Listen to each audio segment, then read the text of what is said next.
Guys, sa random na ko nga tao, nasaag kong pickleball tournament. In my defense, alam ko naman ko lelak ako ni apil lang jud ko guys. Kaya ako mga siblings ko friends nag-join, ako na rin nabili. At dahil sa FOMO ko, ito ang napala ko.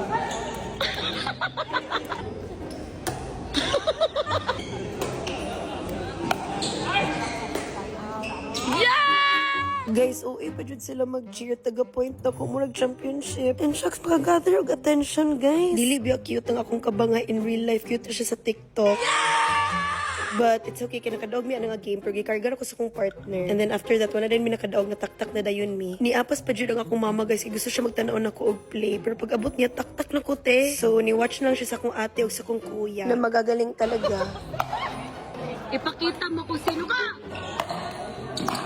Magaling talaga yan sila na athlete, guys. Pero what matters is I'm a star. A superstar. And guys, since maayo gid akong ate, nag-champion yan siya, guys. Sa women's intermediate category. Yung kuya ko naman, semi-finalist. At eto naman ako, nataktak, kaya nag-change outfit na. Kulelat man sa inyong paningin, pero ako'y maganda pa rin. Guys, by the way, sorry sa kong pagaw. Awara po na kung siya gitsagit.